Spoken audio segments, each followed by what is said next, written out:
Hace 13 años no estaba tan generalizado eso de decir que eres sostenible. De hecho, lo más probable es que quien lo dijera, pues lo dijera en serio. Fue entonces cuando nació el blog sostenible, que se ha convertido en todos estos años en una referencia para quienes buscamos información ambiental libre y crítica. Ya estamos aquí con el responsable del blog sostenible, Pepe Galindo. Muchas gracias por darnos noticias positivas. Muchas gracias a Daniel y a todo el equipo. La verdad es que es un placer hablar contigo y además bueno, es que hay una noticia muy positiva, este libro que lo vemos aquí, Gris que te quiero verde, que oye, lo primero que me ha llamado la atención, pues el nombre del libro, ¿por qué Gris que te quiero verde? Bueno, es un claro guiño al poema Romance Sonámbulo de mi paisano Federico García Lorca, ¿no? Y se ha dicho que Lorca en el romancero gitano usa el color verde como símbolo de la muerte, ¿no?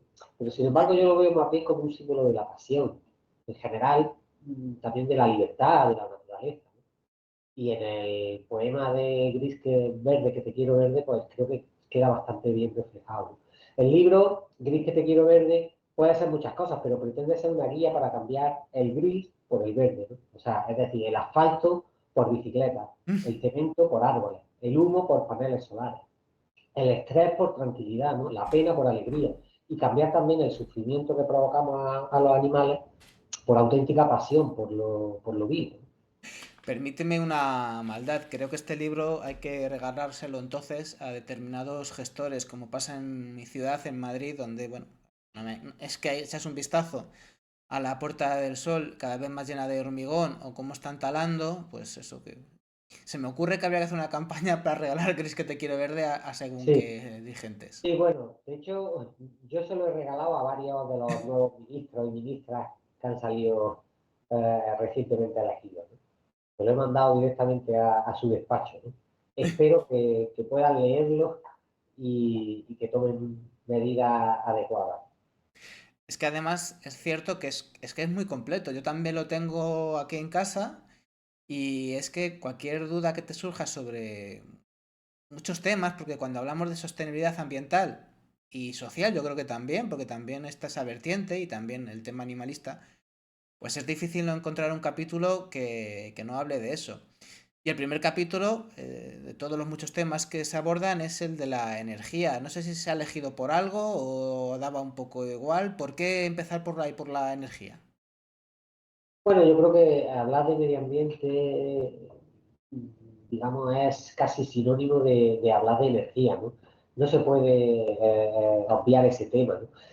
Y por otra parte, de hecho, otros temas relacionados también con el medio ambiente, como puede ser, por ejemplo, la alimentación o la salud, también en el fondo acaba uno hablando de energía, ¿no? Mm. En el fondo, todo lo que hacemos en nuestras sociedades modernas se basa principalmente en el uso del petróleo, ¿no? Entonces, de alguna forma, tenemos que hacer esa transición, pero esa transición no basta solo con cambiar petróleo por energía renovable, sino hay que reducir el consumo de energía, ¿no? Entonces, hablar de energía es algo, digamos, innegable y muy necesario, ¿no? Y sobre todo, insisto, en reducir el uso de la energía que hacemos, no tanto como en hacer la transición, que también, obviamente. Reducir es una palabra muy importante, ¿no? Yo creo que además se está empezando a entender. Claro que hay que reciclar, claro que hay que hacer una transición a las renovables, pero este tema de reducir es fundamental. Mi esperanza ahora que estamos empezando un nuevo año es que se hable mucho más de reducir y luego otra palabra que ojalá empiece, bueno, empiece, es una palabra que es entra y sale, aunque parece que últimamente está más en el debate, incluso no solamente entre los más entendidos o los más inquietos en estas cuestiones, sino que incluso está llegando un poco al rollo mainstream, o sea, más al debate más general de la sociedad, que es el tema del decrecimiento. ¿Tú crees que será el año en el que por fin se hable de crecimiento? Ya te digo, no en círculos más entendidos y más ecoinquietos, sino a nivel general. Bueno, sería, sería lo que a mí me haría ilusión, pero no sé si es que soy muy iluso. Bueno, la verdad es que sería algo fantástico, ¿no? Esa sería quizás la noticia del año, ¿no? Que se hable mucho de decrecimiento, ¿no? Sí, el decrecimiento es fundamental, o sea, no, no podemos elegir si queremos seguir creciendo o si queremos decrecer. Claro. A la fuerza vamos a decrecer, ¿no? Eso ya lo sabemos y todos los científicos lo han advertido desde hace ya bastantes años, ¿no? Por lo tanto, ya que tenemos que hacer un decrecimiento, pues podemos hacerlo voluntariamente y de forma ordenada, o bien dejar que sea la naturaleza la que nos imponga un decrecimiento forzoso y probablemente abrupto y poco agradable, ¿no? Entonces, bueno, reducir la energía o decrecer la economía, ¿no? De alguna forma son casi sinónimos, ¿no? Es algo necesario. Y depende de nosotros hacerlo bien o dejarlo al azar. Claro, vamos a decrecer sí o sí, si no, como tú dices, la naturaleza nos va a poner en nuestro sitio. Y luego está otro factor que es ese decrecimiento que hay que hacer sí o sí. Lo podemos hacer decidido, bueno, que se decida de una manera, bueno, horizontal, democrática, participativa, o puede ser, y ya se habla también de un término muy feo, que es el ecofascismo. Todo lo que lleva el fascismo es muy feo, pero claro, esas formulaciones ya existen, ¿no? Le Pen, por ejemplo, y toda esa corriente o ciertas corrientes de la derecha europea, pues pueden pasar de ser negacionistas un día a intentar meternos en... Bueno, el problema es precisamente la carestía de recursos, porque cada vez va a haber menos de todo. Pues es que es un... si no estamos ahí y no somos capaces de ilusionar, pues menudo campo abonado para decir que la culpa es del pobre que viene porque escapa del lugar del que precisamente tiene que salir, porque no se puede vivir, ¿verdad? Sí, exacto. En realidad, ecofascismo a veces se usa como un insulto, ¿no? A los movimientos ecologistas, ¿no? Como si Sí, los movimientos ecologistas tuvieran mucho poder y estuviéramos imponiendo nuestra ideología, cuando obviamente, por desgracia, no solo no pretendemos imponer nada, sino ni siquiera tenemos poder de imponer nada, ¿no? Los grupos ecologistas sacan, al menos en España, pues unos votos bastante escasos, ¿no? En otros países sí que han tenido alguna representación más o menos considerable, ¿no? Pero en realidad nunca ha llegado a una mayoría suficiente como para imponer, ¿no? O sea, es un poco absurdo, ¿no? Hablar de imponer políticas ecologistas. Lo que sí que nos va a imponer, como tú decías, ¿no? La naturaleza, ¿no? La naturaleza sí que nos va a imponer sus normas porque ya nos estamos pasando de la raya, ¿no? claro, hay que actuar sobre muchos ámbitos para que esto no pase. La energía, otros temas, bueno, es que aparecen un montón de temas, también la alimentación, ¿verdad? Yo creo que eso es fundamental y precisamente tú que insistes mucho en el tema animalista, hay también una reflexión, porque es verdad que la proteína animal es mucho más insostenible, es verdad que luego hay otras consideraciones sobre el tema de la carne ecológica, sobre el tema del mundo rural, pero bueno, lo que está claro, sea la opción que tomemos, es que vamos a tener que comer menos carne, desde luego. Luego ya habrá gente que se haga vegetariana o vegana, pero vamos, que le tenemos que dar una vuelta, yendo al grano, al tema agroalimentario y a la ganadería, brutal también. Sí, sin duda, sin duda. El tema de la alimentación y del trato a los animales es algo muy relacionado con el medio ambiente, ¿no? Es verdad que hay gente que dice, y resalta mucho las diferencias entre animalismo y ecologismo, ¿no? Pero en el fondo yo creo que las luchas principales son las mismas, ¿no? Y de hecho en el libro hay un capítulo dedicado a los animales, ¿no? Al trato que le damos a los animales y diferenciado de la alimentación, ¿no? Y por supuesto, ¿no? La alimentación la tenemos que cambiar y si no la cambiamos, pues volvemos un poco a lo que decíamos antes, ¿no? La naturaleza nos va a obligar a hacer cambios drásticos, ¿no? En particular, el consumo de carne de una forma tan exagerada que lo están haciendo las sociedades industrializadas, eso tiene que acabar, ¿no? No solo por cuestiones, digamos, de respeto a los derechos de los animales, sino también por cuestiones de que estamos superando los límites naturales, ¿no? Por ejemplo, en Cataluña se están quedando sin agua y ahora que se están quedando sin agua, están diciendo, no vamos a permitir más macrogranjas. Claro, Es que el problema había que haberlo detectado antes, que ya lo habían avisado los ecologistas, pero es que como no tienen poder para imponer su ideología, como decíamos antes, pues han proliferado las macrogranjas en Cataluña particularmente, pero también por Andalucía, por Huelva. En Córdoba, por ejemplo, hay muchos pueblos sin agua y no es por culpa de la sequía, es por culpa de la ganadería, ¿no? La ganadería ha contaminado los acuíferos, ¿no? Entonces, tenemos que ser conscientes de que producir carne y sobre todo exportarla, porque España está exportando carne y exportando otro tipo de alimentos, en el fondo es una forma de exportar nuestra riqueza hídrica, ¿no? Estamos exportando agua, por ejemplo, de Almería, cuando Almería no tiene mucha agua.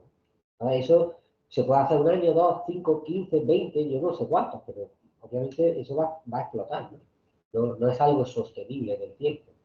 No es algo sostenible ambientalmente y vamos a aclarar que es que ni siquiera es verdad que, que de trabajo. Precisamente las macrogranjas son sistemas cada vez más automatizados y no solamente envenenan el suelo y el agua, sino que precisamente hay problemas de que no es cierto que genere empleo. O sea, es que la agricultura y ganadería ecológicas son las que se quedan en el territorio y emplean más mano de obra. Pero no, vamos, las macrogranjas al revés. De hecho, ya hay mucha gente que está abriendo los ojos, no por esa inquietud ambiental, sino porque han visto que no sirve para nada y encima es que te están envenenando. No sirve para nada me refiero a que tampoco están dando trabajo. Sí, sí, efectivamente. No están dando trabajo y están generando muchas molestias a los vecinos, ¿no?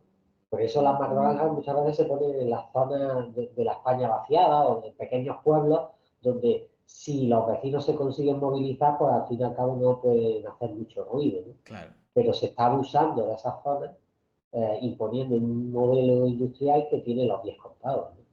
Y entonces cuando la industria destroce esa zona, si ya no es viable, a ellos les da igual, se van a otro sitio, ¿no? Pero son la gente del pueblo la que se va a quedar con el desastre, ¿no? Y es un desastre que puede tardar muchos años en poder recuperarse. Yo no sé cuánto puede tardar Córdoba, los pueblos del norte de Córdoba, que ahora mismo tienen sus acuíferos contaminados, cuántos años tendrían que pasar para recuperar esos acuíferos de forma sana si retiraran la ganadería, que no lo están haciendo, ¿no? O sea, entonces, la cosa va para largo. Claro, hablando de Andalucía y de acuíferos contaminados y de gestión del agua, pues es que te tengo que preguntar por el tema de Doñana, ¿no? Que vaya, vaya toalla, ¿cómo lo ves? Sí, bueno, lo de Doñana lleva años siendo una vergüenza a nivel internacional, ¿no? Y varios organismos internacionales lo han dicho, pero desde hace años y años, ¿no? Pero ya el colmo es el presidente del PP andaluz, Moreno Bonilla, ya en su último plan diciendo que iba a legalizar los regadíos ilegales, ¿no? O sea, yo que sé, una propuesta de lo más absurdo, ¿no? Es como decir, venga, pues todos los que roben bancos, los que hayan robado bancos, vamos a perdonarles, ¿no? O sea, no tiene ningún sentido. Afortunadamente ya él mismo ha reconocido que ha metido la pata, no lo ha dicho con estas palabras, pero sí que ha reconocido que de alguna forma su plan no tenía ningún proyecto realmente viable, ¿no? Ha sido criticado desde la Unión Europea por organismos internacionales y entonces, bueno, ha tenido que echar marcha atrás. Sí. Pero en el fondo, afortunadamente, su plan no sigue para adelante, pero en el fondo, a día de hoy, los pozos ilegales siguen Ahí regando está. y los campos siguen estando cultivados, ¿no? Entonces, bueno, hay una tarea importante que tiene que hacer la justicia y, por supuesto, con el visto bueno del poder político, porque en el fondo parece que si el visto bueno de ese poder político, la justicia y la policía no actúa a la velocidad que debería, ¿no? Porque llevan años habiendo pozos y pozos ilegales, más de 1000 pozos ilegales en el entorno de Doñana. Aquí hay dos, bueno, el primero ya es lo que te iba a comentar, que ya lo has dicho tú muy bien, el tema de que sí ha dado marcha atrás, pero ahí siguen los pozos. Y luego otro inciso que quería hacerte, es cierto que sí que ha tenido que recular, pero claro, jugando a política ficción, pero no tan ficción, imaginemos que cuando haya elecciones europeas, como salga lo que puede salir, que es una alianza de la derecha con la extrema derecha, y Europa deje de ser un freno a muchos desvaríos, porque todavía la gente no entiende que con sus más y sus menos, sus cosas malas, sus cosas criticables, pero hay veces que Europa en términos ambientales pues nos viene bien, pero nos viene bien hasta ahora, ¿no? Porque von der Leyen tiene muchas cosas criticables, pero por lo menos es un cierto dique de contención a cosas mucho peores, ¿no? Pero imaginemos eso, un gobierno europeo de derecha y extrema derecha, mucho me temo que con ese tipo de equilibrio de poderes, a lo mejor Moreno lo puede volver a intentar. Y bueno, Moreno o, como ejemplo, pero vamos, no solo Doñana, hay muchos otros desmanes ambientales, quiero decir. Sí, sí, realmente yo siempre he dicho que los territorios protegidos están protegidos por ahora, pero no significa que estén protegidos para siempre, ¿no? Mientras que lo que está destruido tampoco tiene por qué estar destruido para siempre, pero sí que lo destruido sí que dura muchos años, ¿no? La destrucción que hacemos suele durar décadas o siglos, ¿no? Entonces, bueno, ¿qué es lo que va a pasar con Doñana? Pues no lo sé, pero sí que es verdad que si siguen regando así, al final no solo se están cargando Doñana, ya casi está totalmente seca, sino que tampoco va a haber agua para regar, ni los cultivos legales ni los ilegales, ¿no? O sea, es que es un problema que no hay agua, no es un problema que queremos inundar Doñana por gusto, sino sencillamente es que ni siquiera hay agua para lo que ellos quieren regar. Y luego, como tú decías, ¿no? En realidad hay muchos otros ecocidios, ¿no? El Claro. del Mar Menor, por ejemplo, las tablas de Reñé, o Marina Isla de Valdecaña en Extremadura, ¿no? Hacer una urbanización ahí en una zona protegida y encima ahora quieren legalizarla, ¿no? El gobierno de Extremadura, no sé. De Y, alguna forma no aprender. y bueno, pues por volver a citar otro ejemplo, las talas indiscriminadas y cada vez más generalizadas de árboles en Madrid, que ya que estamos cada vez que puedo, pues lo comento, por si Sí, acaso. sí, sí. Pero por desgracia, Madrid no es un caso aislado, ¿no? Ya. Madrid quizás es un caso emblemático porque ha sido muy exagerado y bueno, aquí no estaba en la capital de España, pero vamos, en Málaga también estamos muy acostumbrados, entre comillas, a que el ayuntamiento tale árboles cuando le apetece, ¿no? Y cuando no los tala del todo, pues hace unas podas totalmente absurdas y que son muy costosas para las arcas municipales y que de alguna forma le está quitando vida a los árboles, ¿no? O sea, que al final es dinero también público. Fíjate, Pepe, ahora Yo que... hace Sí. poco le escribí un tuit a la ministra Teresa Rivera Ujú. pidiéndole una ley nacional de arbolado urbano, ¿no? Creo que no lo merecemos, ¿no? Una ley que diga que los árboles urbanos tienen derechos. Puede parecer un poco absurdo, ¿no? Pero un árbol debería tener derechos porque, aunque solo sea desde el punto de vista egoísta o humano, ¿no? Desde el punto de vista antropocéntrico, deberíamos darle derechos a los árboles porque nos van a beneficiar mucho en particular con la que se nos viene encima con el tema del cambio climático, ¿no? Fíjate, se habla demasiado, porque no debería hablarse nada, de esas soluciones mágicas tecnológicas que van a capturar todo el dióxido de carbono, ¿no? Y tal, y se habla de auténticas cosas de ciencia ficción que no están ni listas ni... Y los pocos experimentos que se han hecho han funcionado a una escala que evidentemente no resolvería el problema. Y yo siempre digo lo mismo, si queréis una tecnología increíblemente buena, capaz de absorber los gases y encima de que absorbe los gases nos da oxígeno, hay una tecnología insuperable que se llama árboles. Es increíble, está ahí, ¿eh? No hace falta inventar nada. Totalmente. Y no gasta electricidad. No gastan electricidad. Es que eso sí que es sostenible, los árboles. Efectivamente. Sí. Otra cuestión importante, vamos, también junto con la energía, yo no sé si sería segunda o tercera, pero vamos, es fundamental el tema de moverse, ¿no? La sostenibilidad es un problema básicamente de energía y también de cómo queremos que se muevan las cosas, hasta dónde queremos que se muevan, qué distancias queremos que recorran y a qué velocidad queremos que las recorran, ¿no? Que al final todo lo que pasó con la revolución industrial era una cuestión de eso, de energía, en este caso con el petróleo, y de energía que también aplicada en esa conquista de nuevos territorios, ¿no? El colonialismo y revolución industrial están muy relacionados, ¿no? Y bueno, pues ahora en este siglo XXI, que somos más conscientes de que esto hay que cambiarlo, pues habrá que moverse de otra manera, ¿no? Sí, total. De hecho, en el libro hay un capítulo dedicado al tema del transporte, ¿no? Creo que es fundamental. Podría estar dentro del de energía, pero creo que tiene entidad propia, ¿no? Y particularmente, comentando un poco lo que decía, recomiendo un libro que se llama La civilización de la potencia. Ajá. Es de un francés que se llama Bertrand de Juvenel. Es un libro bastante antiguo, pero digamos, la esencia del libro está plenamente vigente.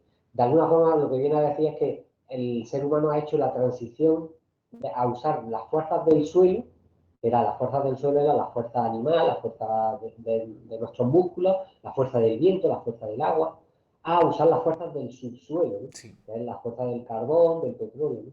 Y ese cambio es el que ha generado pues una mayor potencia, digamos, para trabajar, pero también para destruir. Qué buena reflexión, es cierto. Para trabajar y también para avanzar, pero avanzar, es verdad, no podemos negarlo que históricamente, pues sí que hubo un gran avance en cuanto económico desde la Revolución Industrial. También habría que decir que a costa de quién, porque la Revolución Industrial, sin colonialismo, sin la esclavitud, sin todo ese oro y la plata, sin todos esos esclavos, ¿no? O sea, que habría mucho que criticarlo, pero es cierto que da una potencia, nos ha dado una potencia para desarrollarnos brutal. Pero nos hemos pasado de frenada de una forma, bueno, increíble y evidentemente hay que reflexionar sobre lo mal que se ha hecho del pasado y desde luego cambiar el chip para el futuro. Porque ahí está otra cosa, Pepe, muy importante. Hay que decir que esa gente que dice básicamente que lo que vamos a hacer es seguir igual que antes, simplemente funcionando con molinos de viento y con paneles solares en vez de petróleo, pues que no puede ser. Es que no puede ser. Por mucho que aumentemos la eficiencia, eso tiene que estar muy claro, ¿verdad? Sí, total. Yo sigo mucho al científico Antonio Turiel, Claro, un científico del CSIC, sí. y él, bueno, lo explica magistralmente, ¿no? O sea, es decir, las renovables pueden estar muy bien, pero obviamente no pueden facilitarnos toda la energía que nos gustaría y tampoco una energía tan cómoda como si lo es la energía del petróleo, ¿no? Las renovables tienen sus límites y tienen sus características propias, ¿no? Entonces, bueno, tenemos que hacer esa transición hacia una sociedad menos energética, ¿no? Y lo cual no significa perder calidad de vida, dependiendo de lo que entendemos por calidad de vida, claro. Tenemos que aprender también a valorar ciertas cosas que a lo mejor ahora no las valoramos. Y ahí entra otra parte importante de tu libro, ¿no? Que también dices que es un libro que intenta luchar contra esos falsos mitos del bienestar, ¿no? Entonces, bueno, pues esos falsos mitos que precisamente llaman calidad de vida a nivel de consumo, ¿no? Y eso es muy complicado porque nos lo han metido a machaca martillo, ¿eh? Sí, sí, sí. Y bueno, y nos lo están metiendo continuamente con anuncios de televisión. Y entonces, bueno, es muy difícil, ¿no? Luchar contra la publicidad es realmente muy complicado, ¿no? Porque un segundo en televisión, en horario de máxima audiencia, tiene más impacto que media hora que nos tiramos tú y yo aquí hablando, ¿no? Claro. Entonces, bueno, tenemos que hacer ese cambio, pero es complicado, ¿no? Pero sí, yo a veces comento lo que yo llamo la trampa del ascensor, ¿no? Si bien el ascensor es muy cómodo, pero en el fondo si uno hace el esfuerzo de subir por las escaleras, al final gana la salud y al final la salud tiene un precio que, vamos, que cuando la perdemos es cuando nos damos cuenta, ¿no?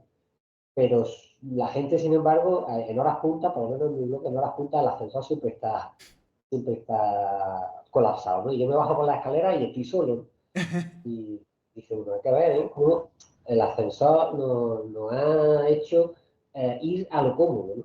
Es un poco uno de los mitos que comentabas tú, ¿no? Es verdad Y luego que... también en el libro hay un capítulo que titulo Elogio del sufrimiento, ¿no? Ajá. Obviamente no se trata de sufrir por sufrir, ¿no? Pero sí que es verdad que la filosofía estoica pues tiene un punto de aceptar el sufrimiento cuando llegue, aceptarlo con alegría y también aceptar pequeños sufrimientos voluntarios. Cuando uno acepta pequeños sufrimientos voluntarios, como por ejemplo subir las escaleras sin necesidad, pues de alguna forma obtiene beneficios, ¿no? Beneficios en su personalidad, beneficios en salud, beneficios en mayor fortaleza física y de alguna forma vamos limando nuestra personalidad, ¿no? Y Claro, creo que la sociedad lo único que valora es la estética y la comodidad, ¿no? Tenerlo Pero, todo, ¿no? Tenerlo todo. digamos, Sí, no digo que nos enseñan a tenerlo todo, no nos enseñan a renunciar y no se puede tener todo. Y luego las contrapartidas, porque dices tú, un mayor esfuerzo.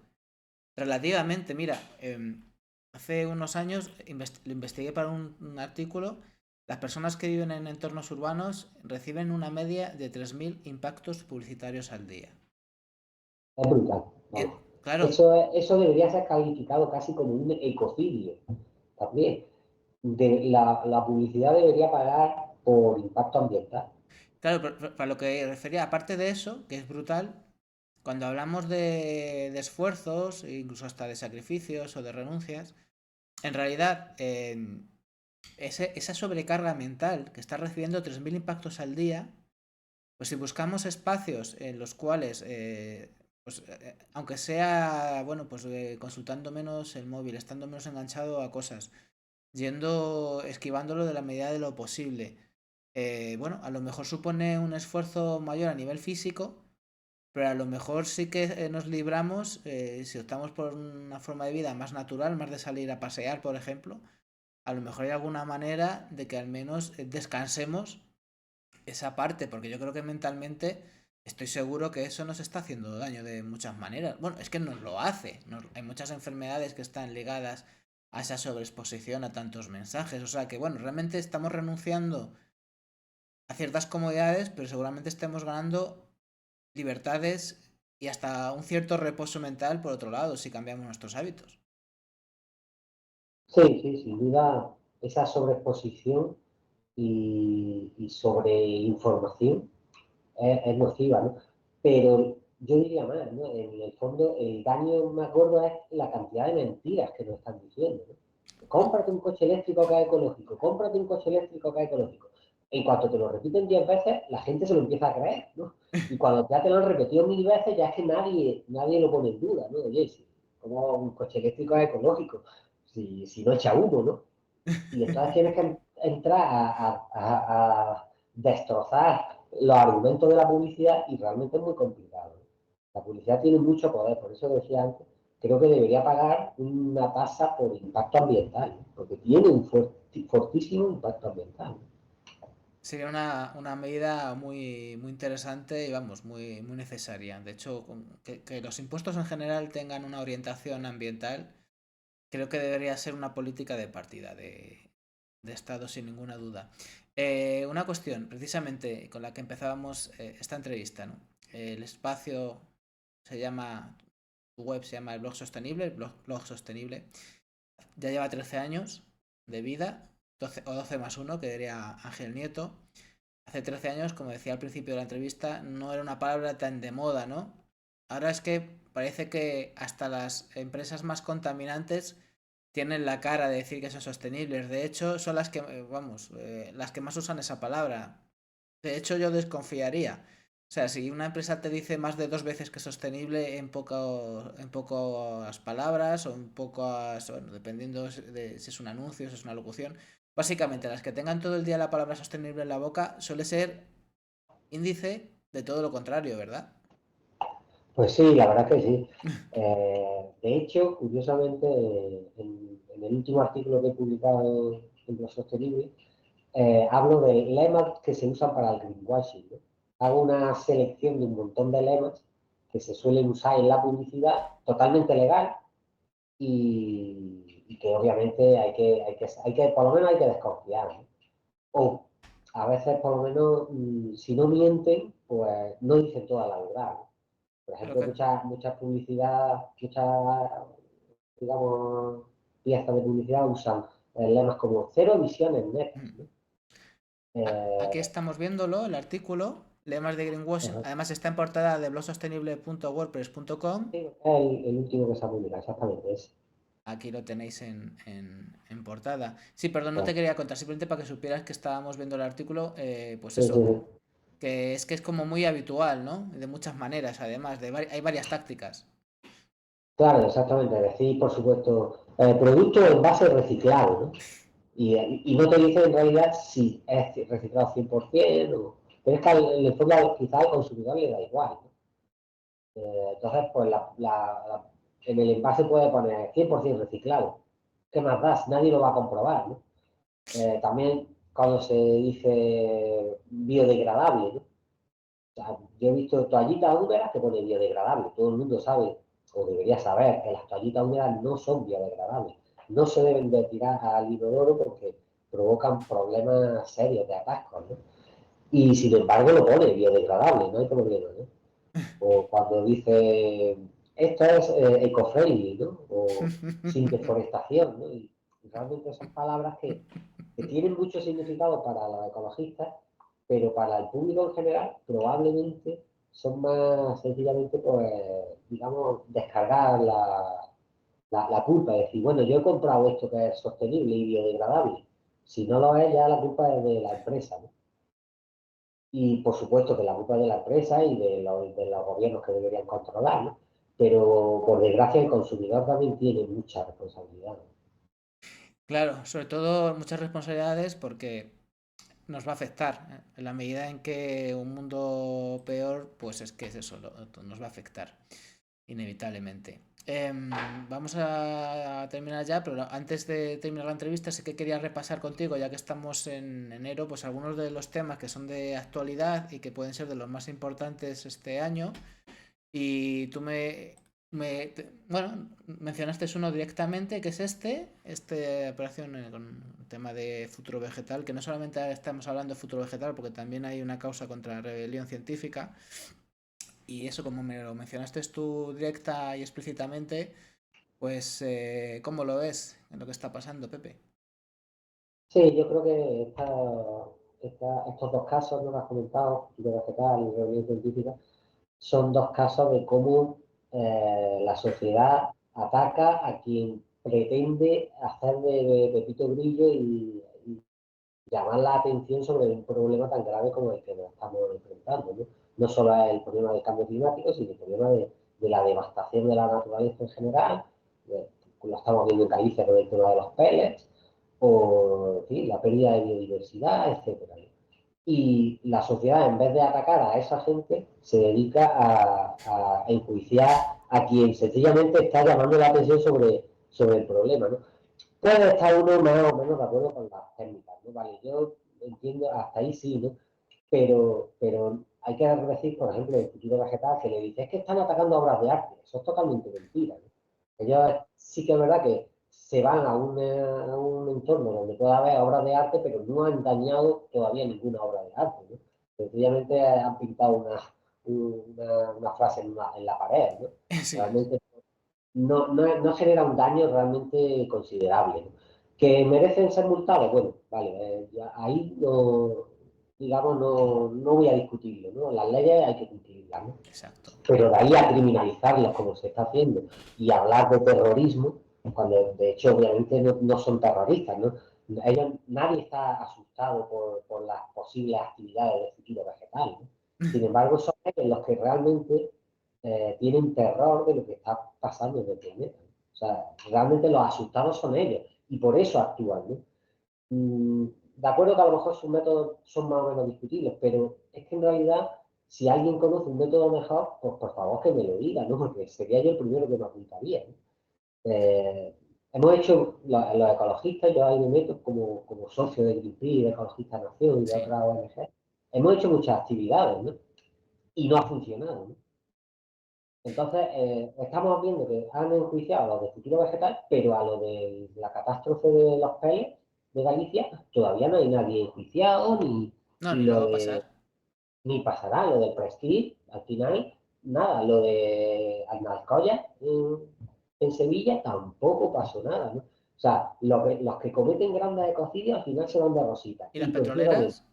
¿Las y las petroleras? petroleras, ¿no? Que han estado durante años no solo contaminando, sino engañando, ¿no? Porque ellos tenían informes científicos que sabían lo que estaba ocurriendo y lo ocultaron, ¿no? Y han estado engañando a la sociedad. Y sin embargo, pues ahí eso la sociedad no arremete contra ellos. Y Yo, contra cuatro chavales que están preocupados por su futuro, con motivo, resulta que vamos a convertirlos en los mayores criminales de la historia. No sé, creo yo, que nuestra sociedad debería pensarlo. quiero decir, yo estoy de acuerdo. Es que creo que estamos 100% de acuerdo. Es que podría haberlo dicho lo mismo que tú. ¿Por qué? Una cosa, la desobediencia civil además implica que tienes que asumir las consecuencias de tus actos legales. Pero claro, yo pongo un ejemplo histórico, ¿no? Las brutales huelgas de los años 80, cuando estábamos en pleno proceso de desmantelamiento de mucha industria española. Y claro, ¿qué pasa? Cuando en una sociedad libre y plural hay conflictos de intereses. Y cuando hay un conflicto muy grande, estamos hablando de sectores que querían desmantelar, por un lado, esa era la política económica que nos pedía Europa, y por otro lado, trabajadores que estaban defendiendo su puesto de trabajo, pues eso, en una situación de tensión y en una sociedad compleja y donde hay diversidad de intereses, pues puede provocar estallidos de violencia. Eso no significa que si hubo un sindicalista que le abrió la cabeza bueno, a un policía o al que sea, pues por supuesto tiene que ser juzgado por sus actos. Pero de ahí a decir que, por ejemplo, los sindicatos mineros de los 80 eran organizaciones criminales, va un trecho. Y eso es lo que se está haciendo aquí con Futuro Vegetal, que una cosa es que se les enjuicie y se les multe por haber manchado una obra de arte o por haber manchado una fachada de un edificio, y otra cosa es que se diga que es una organización criminal. Porque con eso en la mano, Greenpeace es una organización criminal, los sindicatos son organizaciones criminales, y bueno, de hecho que ya se ha hablado de ecoterroristas con Sublevens de la Terre en Francia, se habló de eso, de ecoterroristas. Y aquí la fiscalía lo dijo, luego lo retiró, pero está claro que van por ahí los tiros. O sea, una cosa es que si tú te pasas de la raya, pues tengas que pagar una multa o lo que sea, y otra cosa es decir que es una organización terrorista. Y no es lo mismo asumir tus culpas y tener que pagar la sanción que sea que decir que eres terrorista. No tiene nada que ver. Y bueno, es que creo que estamos totalmente de acuerdo, yo creo, en esto. Sí, sí, sí. Bueno, déjame que te corrija. Has Sí, dicho que han manchado una obra de arte. En realidad lo que han manchado es el marco o eso, el sí, cristal de la obra de arte, es ¿vale? verdad. Las palabras son importantes porque de hecho mucha gente está en contra precisamente por eso, porque cree que han manchado y que han destrozado obras de arte. Y por supuesto que no lo han hecho. Entonces, realmente lo que han hecho Sí, es llamar la atención y usan la obra de arte como una forma de llamar la atención, ¿no? Y por lo menos hay que reconocer que llamar la atención lo han hecho, lo han conseguido, ¿no? toda la razón. Y, y luego, por otra parte, por supuesto que hay que enjuiciarlo. De hecho, yo creo que la gente que usa la desobediencia pacífica y usa estas técnicas está orgullosa de que le pongan la multa y de si hace Claro. falta ir a la cárcel que se vaya, ¿no? Pero pues justo por lo que han hecho, no por nada más, ¿no? De alguna forma, creo que fue Gandhi el que dijo, o probablemente fue Mandela, ¿no? Pero bueno, es decir, estoy orgulloso de ir a la cárcel por mi país, ¿no? Está En este claro. caso es algo mucho más grande, ¿no? Porque es por la humanidad, ¿no? Realmente yo creo que esta gente está orgulloso de ir a juicio y de que le pongan la pena que le corresponda, ¿no? Por leyes que de alguna forma nos protegen a todos, ¿no? Pero no nos protegen por igual, ¿no? Y hay leyes que se están incumpliendo sistemáticamente y que nadie hace que se cumplan, ¿no? Porque hay leyes de anticontaminación. Yo no puedo ir mañana a la playa y tirar una bolsa de pellets en la playa. Como me pide la policía, me multa. Y sin embargo, un barco ha tirado 26 toneladas y no pasa nada, no pasa nada. ¿Por qué? Porque es la industria y es el desarrollo, ¿no? Entonces, tenemos que repensar cómo aplicamos las leyes. Totalmente de acuerdo, y muy bien la aclaración que has hecho es totalmente así, es verdad, no se manchó ninguna obra, si acaso el metacrilato que la cubría, si acaso, ya está. Em, He cogido yo otra, aparte de la noticia de Futuro Vegetal, otra que quería mencionarte y que va a ser polémica en no mucho tiempo, y veremos cómo se habla del tema. Barcelona se abastecerá de agua con barcos a partir de marzo si no llueve. Bueno, esta noticia es del 30 de noviembre. Es verdad que las lluvias que está viendo en enero están aliviando un poco el tema, pero muy poco. Hace poco hablé de esto en la sección que tengo del Ecomensajero con Pedro Burruezo, y hablábamos, porque ellos viven por ahí, por la zona de cerca de Barcelona, y decía que esto no lo va a aliviar. O sea, a lo mejor no es el 1 de marzo, pero a lo mejor es el 15 de abril. No va a parar mucho el asunto. Y claro, fíjate, Pepe, hace tiempo hicimos a finales del año pasado una tertulia con gente era sobre un evento que íbamos a hacer en la Universidad de Castilla-La Mancha, sobre una jornada sobre activismo ambiental. Y Fernando Follos, un divulgador ambiental, hablaba de que estaba indignado porque una noticia que hablaba de esto, pero el enfoque de la noticia, Pepe, es que claro, como estamos así de mal de agua en Barcelona, que no se va a poder regar el Camp Nou. Entonces, quiero decir, aquí se junta la gravedad del problema con el enfoque. Es que no solamente los periodistas o los medios de comunicación en general lo hacen muy mal cuando mienten, sino cuando eligen esos enfoques que yo particularmente es que me echo las manos a la cabeza. Porque claro, si tú sitúas el tema en esa banalidad, es inevitable que al final esa banalidad se contagie. Y no necesitamos esa banalidad, necesitamos unos enfoques mucho más críticos, ¿no? ¿No te parece? Sí, sí, totalmente. En el tema del agua hay que ser muy riguroso, ¿no? Y, bueno, está muy bien ahorrar, ¿no? Pero hay que ya poner digamos, las cosas en su sitio, ¿no? El principal consumidor de agua es la agricultura y la ganadería, ¿no? Y el 80% de la agricultura va destinada a la ganadería. Es decir, reduciendo la ganadería, solo reduciendo la ganadería, ahorramos muchísima agua y muchísima contaminación de ese agua, ¿no? Entonces, hablar del Camp Nou o de que cada uno en su casa debe cerrar los grifos, pues está bien, ¿no? No digo que haya que vetar esos temas, pero que hay que poner el foco en lo importante. Es que no estamos para perder el tiempo. En fin, ya estamos terminando la entrevista. Bueno, ya sabéis que suelo terminar las entrevistas no con una pregunta, sino dejando pues la última intervención libre para que se diga lo que se quiere decir, ese último mensaje que no debe quedar en el tintero y que es, bueno, pues que tiene que decirse. Entonces, no sé con qué mensaje quieres dejar al final de esta entrevista, bueno, pues para ayudar a esos pasos que debemos dar todo el mundo hacia ser más sostenibles, pero de verdad, como el blog sostenible. No, bueno, sencillamente darte las gracias y decirle a la gente, bueno, que haga todo lo posible por informarse y por difundir estas noticias, ¿no?